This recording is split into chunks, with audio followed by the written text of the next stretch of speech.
Alors la technique que je vais partager aujourd'hui avec toi, elle est toute simple d'utilisation et elle va rien te coûter. Le seul truc, c'est qu'elle peut paraître bizarre aux yeux des gens au premier abord. Mais une fois que je vais t'expliquer le pourquoi du comment, il y a tout qui va prendre sens. Alors pour commencer, il faut que tu regardes chez toi, que tu ouvres tes placards, que tu ouvres tes tiroirs et que tu trouves un élastique.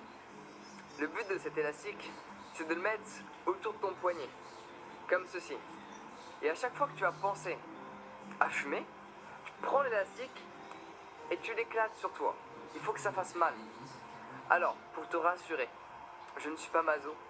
Il y a une raison derrière ça. Ok, mais avant que je l'explique, j'aimerais me déresponsabiliser. La douleur que tu vas avoir avec l'élastique est moins par rapport aux dégâts que la clope fait sur ton organisme. Et je te demande pas de te mutiler, juste de créer une petite douleur régulièrement à chaque fois que tu vas penser à vouloir fumer, à chaque fois que tu vas toucher une clope, à chaque fois que tu vas sentir de la clope. Alors avant que je t'explique qu'est-ce qui se passe au niveau de notre cerveau, revenons au tout début. Quand on fume, c'est parce qu'on expérimente un plaisir à travers le fait de fumer. Et le fait de ne pas fumer, pour un fumeur du moins, il y a un manque. Donc c'est une sensation qui n'est pas agréable. On est d'accord là-dessus. Donc ça veut dire qu'on a assimilé le fait de fumer à un plaisir et le fait de ne pas fumer à quelque chose qui n'est pas agréable. Le fait de, à chaque fois que tu vas entendre le mot clope, cigarette, fumer, d'éclater l'élastique sur toi, à l'intérieur, parce que ça fait plus mal. T'inquiète, tu vas être rouge à la fin de la journée, mais tout va bien se passer. Le fait de faire ça et de créer une douleur, ça va aider ton subconscient à assimiler le fait de fumer à quelque chose de désagréable, à une douleur. Parce qu'à l'heure actuelle, tu l'assimiles à un plaisir, et c'est pour ça que tu as envie de fumer. Alors, on est au courant que on fume aussi par habitude, mais cette habitude, elle s'est construite à travers notre subconscient. Et elle s'est construite pourquoi ? Parce qu'on a assimilé le fait de fumer à un plaisir, c'est toujours la même chose. Parce qu'au début, quand tu as commencé à fumer, je pense pour la plupart des gens, on a trouvé ça dégueulasse, ça puait, ça nous faisait tousser, c'était horrible. Mais une fois qu'on s'est forcé, au fur et à mesure, pour différentes raisons que je vais développer dans une autre vidéo, j'aime bien faire ça. Au fur et à mesure qu'on s'est forcé à fumer, on a développé une habitude, et à travers cette habitude, on a acquis un plaisir, ok, social et d'autres raisons. Sauf que ce plaisir, il nous est nocif.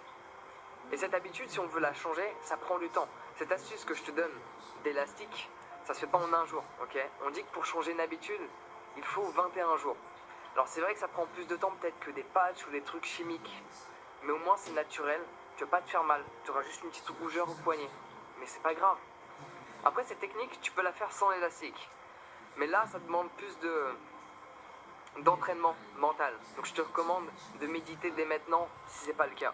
Ça peut t'aider énormément à gérer tout ça. Parce que quand on parle d'habitude, on parle de mouvement, d'action, mais aussi de pensée. Quelle est notre manière de penser envers la clope ? Change-la et tu changeras tes habitudes. C'est aussi simple que ça. Alors, pour te montrer la notion de plaisir et de dégoût, de douleur, je te donne un autre exemple qui n'a rien à voir avec la clope et l'élastique. Une personne qui est en surpoids et qui reste en surpoids. Ça veut dire que cette personne a assimilé plus de douleur pour effectuer l'effort nécessaire pour changer sa condition physique que de rester dans cette condition-là. Si tu vois une personne en surpoids courir, alors pour cette personne, dis-toi que c'est extrêmement dur. Au bout de 5 minutes, elle n'en peut plus. Si cette personne effectue cet effort-là, ça veut dire qu'elle a assimilé plus de douleur à rester dans cette condition physique et plus de plaisir à procurer un effort derrière pour avoir le corps qu'elle désire avoir. Et c'est exactement la même chose qui peut se passer avec la clope. Essaie d'assimiler un plaisir à ne pas fumer et une douleur au fait de fumer, de sentir la clope, et tu n'auras plus envie de fumer. Donc à chaque fois que tu entends le mot, que tu sens l'odeur, que tu y penses, que tu l'exprimes, fais-toi une petite pichenette ou fais-toi une petite douleur qui est régulière au même endroit pour vraiment créer une habitude. Et au bout de quelques temps, ça peut peut-être durer 21 jours, peut-être 5 jours, peut-être plus, peut-être moins. Ça dépend de chaque individu. Ok, ça dépend beaucoup de ta manière de communiquer avec toi-même. Et je t'assure que cette technique fonctionne. Et je le répète, tu n'es pas obligé de te mutiler. Il faut juste créer une petite douleur pour envoyer un message à ton système nerveux Mais ton système nerveux, tu peux le contrôler à travers tes pensées. Mais c'est plus complexe. Ok, ça demande de la pratique encore une fois. Donc cette astuce fonctionne. Elle a fait ses preuves. C'est juste que ça se fait dans le temps. Ça te coûte que dalle. J'imagine que tu as des élastiques chez toi. Donc tu t'apercevras que quand ça fait des années qu'ils sont restés dans le tiroir, ils cassent. C'est pas grave. Bah là, t'en achètes. Hein, t'en auras 50. Tu seras préparé. Donc voilà. T'as tout ce qu'il te faut, je pense, pour réussir à arrêter de fumer. Mais avant tout, ce qu'il faut, c'est la motivation. Il faut une raison pour arrêter de fumer. Qu'est-ce qui te pousserait à arrêter de fumer? Parce que si tu le fais juste pour le fun, tu risques de reprendre par la suite. Personnellement, j'ai arrêté de fumer depuis des années parce que j'ai vraiment assimilé un dégoût. Rien qu'à l'odeur, je trouve que ça pue. Et j'ai pas envie de puer. Voilà. En plus, si tu regardes au niveau psychologique, il y a quelque chose qui est fascinant. On sait que fumer, c'est nocif pour nous. Alors pourquoi est-ce qu'on fume? Oublie l'habitude, oublie les raisons sociales. Pourquoi est-ce qu'on fait quelque chose de mauvais à nous-mêmes? Personnellement, je pense que c'est lié à un manque d'amour propre. Si on s'aime complètement, on ne va pas s'infliger